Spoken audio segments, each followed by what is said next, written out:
बिस्मिल्लाहिर्रहमानिर्रहीम। अस्सलाम वालेकुम। मौलाना फजलुर रहमान साहब ने सख्त ज़ुबान क्या इस्तेमाल की, नून लीग तो सारी अखलाकियात ही भूल गई है। और जो इल्ज़ाम लगाया जाता था कि देखिए जी फ़लाँ ने आकर सियासत को ख़राब कर दिया, ये शख्स है, ये देखें खिलाड़ी है, खेल से आया और इसने उसके बाद सियासत में तबाही फेर दी है, अखलाकियात चली गई, और ये खुश होता है जब इस तरह से अखलाक से गिरी हुई कोई गुफ्तगू की जाती है। तो उनकी अपनी अखलाकियात देखिए कि अब घरों तक, ख़वातीन तक बात चली गई है और इस कदर गलीज़ ज़ुबान इस्तेमाल की जा रही है कि अल अमान अल हफ़ीज़ अस्तग़फ़िरुल्लाह, तौबा तौबा इंसान कर उठता है। ऐसी ज़ुबान इस्तेमाल की जा रही है फजलुर रहमान साहब के ख़िलाफ़, उनकी ख़वातीन के ख़िलाफ़, उनके घर वालों के ख़िलाफ़, कि उन्होंने मरीम नवाज़ साहिबा के बारे में ये क्यों कहा कि जी ये रकम हम तुम्हारे मुँह पर मारते हैं। अब फजलुर रहमान साहब के सोशल मीडिया के वॉरियर्स वो कह रहे हैं कि जी एक मुहावरा है, मुहावरतन कहते हैं कि जी फ़लाँ चीज़ हम मुँह पर मारते हैं, जिस तरह जूते की नोक पर रखते हैं। तो मुहावरे के तौर पर फजलुर रहमान साहब ने कहा था, स्टेज पर ये बात कही थी। लेकिन इस तरह की गलीज़ गुफ्तगू अब सोशल मीडिया पर हो रही है, एक दूसरे को जवाब दिए जा रहे हैं और ताने दिए जा रहे हैं कि तुम अब ये गिराज की बातें कर रहे हो, तुम्हें हम नहीं छोड़ेंगे। वो कह रहे हैं हम गिराज की कहानियाँ खोल देंगे, शरीफ ख़ानदान के बारे में इस तरह की बात कर देंगे। फजलुर रहमान साहब की पार्टी के सोशल मीडिया वॉरियर्स की तरफ से ये बातें आ रही हैं, ट्रेंड्स एक दूसरे के खिलाफ चलाए जा रहे हैं, अजीब व गरीब उसमें गुफ्तगू की जा रही है। कहीं कहा जा रहा है जी अब तो फजलुर रहमान साहब गिरफ्तार होंगे, अब डीज़ल की ऐसी की तैसी, और पहले कहते थे कि जी डीज़ल ये इमरान खान ने लफ्ज़ इस्तेमाल किया, जबकि ये अगर मैं गलत नहीं हूँ तो पहली दफ़ा डीज़ल का लफ्ज़ फजलुर रहमान साहब के लिए ख्वाजा आसिफ ने शायद इस्तेमाल किया था कि डीज़ल के ठेके लेते हैं और इस तरह की बात करते हैं। और फिर वो कुछ कहा जा रहा है कि जी ये तो मौलाना इस तरह से है, ये तो फ़लाँ हैं और ये हमेशा पैसे के पीछे भागते हैं। सोशल मीडिया पर एक दूसरे के ख़िलाफ़ इल्ज़ामात की बारिश है, ऐसी ऐसी गुफ्तगू है कि मैं दोहरा ही नहीं सकता। मैं सिर्फ इशारों के नाम में बात कर सकता हूँ कि फजलुर रहमान साहब की बेटियों के नाम लिए जा रहे हैं, उनकी घर की ख़वातीन के नाम लिए जा रहे हैं कि उनकी हमने कहानियाँ सुना दी तो फिर देखो क्या होगा। दूसरी तरफ कह रहे हैं जी अच्छा तुम्हारे लीडर के बारे में हम ये कर देंगे, वो कर देंगे। इस तरह की गुफ्तगू है। सिर्फ एक मिसाल मैं आपको बता देता हूँ जो किसी तरह से बताई जा सके, बाकी तो बातें हो नहीं सकती। ट्रेंड चलाए गए हैं। मिसाल के तौर पर फजलुर रहमान साहब के सोशल मीडिया ने या JUI के सोशल मीडिया ने ट्रेंड बनाया, मिल्लत का पासबान मौलाना। ये उन्होंने हैशटैग के साथ मिल्लत का पासबान मौलाना, ये उन्होंने ट्रेंडिंग में एक हैशटैग चलाया। मुकाबले पर क्या होता है, नून लीग के कीबोर्ड वॉरियर्स की तरफ से, उनके सोशल मीडिया एक्टिविस्ट्स की तरफ से जिल्लत का पासबान मौलाना, उन्होंने कहा मिल्लत का, और यहाँ उनके खिलाफ ट्रेंड बन गया फजलुर रहमान साहब के खिलाफ जिल्लत का पासबान मौलाना। अब आप इससे अंदाज़ा लगाइए कि किस किस्म की गुफ्तगू हो रही है, क्या क्या कहा जा रहा है एक दूसरे के बारे में। इतनी खौफनाक ये गुफ्तगू है। और फिर कहते हैं जी अखलाकियात फ़लाँ ने ख़राब की, फ़लाँ ने ख़राब की। जितनी गलीज़ गुफ्तगू अब हो रही है आज से पहले नहीं देखी गई, और पहले भी देखा गया। इनको प्रमोट किया जाता है। मैं देख रहा था कि गालियाँ, गलीज़ तरीन गालियों से भी बढ़कर जो गुफ्तगू होती है, वो करने वाला शख्स वज़ीर तालीम पंजाब के साथ मिल रहा है, गले मिल रहा है, और ऐसे जैसे कोई पता नहीं कितने बिछड़े भाई थे जो मिल गए हैं, इस तरह से दोनों मिल रहे हैं। इनको अप्रिशिएट किया जाता है और इल्ज़ाम कहीं दूसरी तरफ देंगे।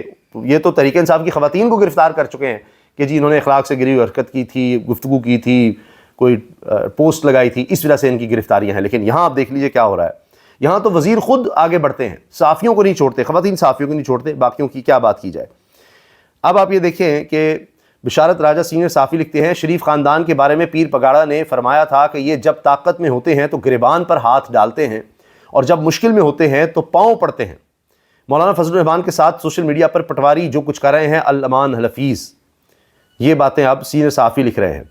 तस्वीरें शेयर की जा रही हैं कि जब मौलाना की ज़रूरत थी उनके लोग बुलाकर, मदरसे के लोग बुलाकर, वहाँ पर वो उन्होंने खाकी वर्दियाँ पहनी होती थी, उनको बुलाकर तस्वीरें नून लीगी बनवाया करते थे, स्टेज पर चढ़ जाते थे।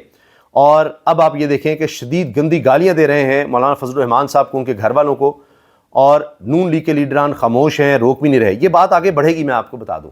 ये नहीं होगा कि फजलुर रहमान साहब तक ये बात नहीं पहुँचेगी और कहीं ना कहीं जाकर ये बात इतनी बढ़ जाएगी कि इसका हायर लीडरशिप को नोटिस लेना पड़ेगा, फजलुर रहमान साहब को, उनकी लीडरशिप को इसका नोटिस लेना पड़ेगा और कहना पड़ेगा नून लीग के करता धरताओं से कि इन लोगों को लगाम डालें, किस तरह की गुफ्तगू हो रही है। और फिर वहाँ से भी जवाब आएगा कि आप अपने लोगों को लगाम डालें, वो क्या गुफ्तगू करें, इसको रोकना पड़ेगा किसी न किसी जाकर। बिल्कुल उस तरह जिस तरह आपने देखा था पीपल्स पार्टी और नून लीग में फिर मुलाकातें शुरू हो गई थी, जब मरीम नवाज़ साहिबा ने तनकीद करना शुरू की, सिंध गवर्नमेंट पर बातें करनी शुरू की, उधर से बात आई जी माफ़ी मांगी जाए, ये क्यों कर रही हैं इस तरह से बातें, और फिर जाकर आपने देखा मामला ठंडा हुआ। तो ये भी इसी तरह से हमें बढ़ता हुआ नज़र आएगा।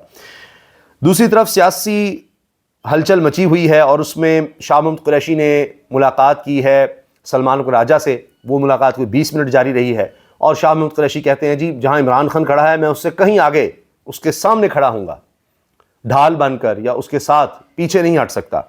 تو اب شاہ محمود قریشی صاحب نے 2 سال ایسے ہی تو نہیں جیل کاٹ لی, وہ ان لوگوں سے بھاگ رہے ہیں جو ان سے ملنے دوسری طرف سے آ رہے ہیں کہ مجھے تو نہ بدنام کرو, میں اب تمہارے ساتھ نہیں جا سکتا اتنا عرصہ جیل کاٹنے کے بعد. باقی جی یہ خبریں آ رہی ہیں کہ پی ٹی آئی کی جانب سے کچھ لوگ آگے بڑھے جس طرح فواد چودھری اینڈ کمپنی ہے, تو ان پر عدم اعتماد تحریک انصاف کی طرف سے ہی ہو گیا ہے. تو اب انصار عباسی صاحب لکھتے ہیں اندرونی ذرائع کا کہنا ہے اگر پی ٹی آئی اپنا لہجہ نرم بھی کر لے تو فوجی اسٹیبلشمنٹ کا عمران خان پر عدم اعتماد بہت گہرا ہے. گزشتہ 3 برسوں میں فوج کی قیادت پر ان کی مسلسل تنقید نے نہ صرف موجودہ کمان بلکہ ادارے کی اعلیٰ قیادت کے بڑے حصے کو بھی ناراض کر دیا ہے. اور اگرچہ Imran Khan P T I کی سب سے زیادہ مقبول اور مرکزی شخصیت ہیں لیکن ذاتی حیثیت میں اسٹیبلشمنٹ کے ساتھ ان کی ساکھ خراب ہو چکی ہے. انصار عباسی یہ بتا رہے ہیں, یعنی جی وہ کوئی واپسی کا راستہ نہیں, اور اس طرح دونوں طرف سختی اور یہ باتیں ہو رہی ہیں کہ اب یہ مشکل لگ رہا ہے کہ کس طرح سے پیچ اپ ہو سکے, چاہے اس کی کوششیں ہو رہی ہیں. لیکن یہاں کچھ پتہ نہیں چلتا جی, ایک خبر ایک دن اچانک آتی ہے اور سب حیران ہو جاتے ہیں کہ کیا ہو رہا ہے. ابھی تو لوگوں کے لیے اب یہ حیرانی نہیں رہی کہ روز اخبار اگر آپ پڑھ لیں, لوگ کم سے کم اب اخبار پڑھ رہے ہیں تو ڈیجیٹل میڈیا کا دور ہے, لیکن ڈیجیٹل میڈیا بھی اخبار اگر آپ جائیں گے تو آپ کو روزانہ کی بنیاد پر وفاقی حکومت نون لیگ کی طرف سے, پنجاب حکومت نون لیگ کی طرف سے اشتہارات ملیں گے, پورے صفحے کے اشتہارات. اب روزانہ ایک ہی چیز کے اشتہار دوبارہ بار بار, اب اس سے بڑا اشتہار, الفاظ کی ترتیب بدل کر اشتہار بازی کا مقابلہ اب وفاقی اور پنجاب حکومت میں ہو رہا ہے اس ملک میں جہاں قرضے بڑھتے چلے جا رہے ہیں, معیشت تباہ ہوتی چلی جا رہی ہے. IMF نے کہہ دیا کہ اب 2.7% گروتھ ہوگی. یہ حال ہو گیا ہے جہاں پر, اور افریقہ کے بدحال ترین ممالک کی گروتھ بھی ہم سے بہتر نظر آ رہی ہے. تو وہاں اشتہار اس طرح سے لگائے جا رہے ہیں جیسے کہ یہاں پر دودھ اور شہد کی نہریں بہتی ہیں. آخر میں جی کیونکہ ساری توجہ اڈیالہ کی طرف ہوتی ہے کہ اڈیالہ کا ایک قیدی کیا بیان دے رہا ہے, کون اس سے ملنے جا رہا ہے, کیا ہو گیا, ساری حکومت اس کے ارد گرد گھوم رہی ہوتی ہے. تو کوئی دنیا کی جیل اتنی مشہور نہیں ہوئی جتنی اڈیالہ جیل ہو چکی ہے.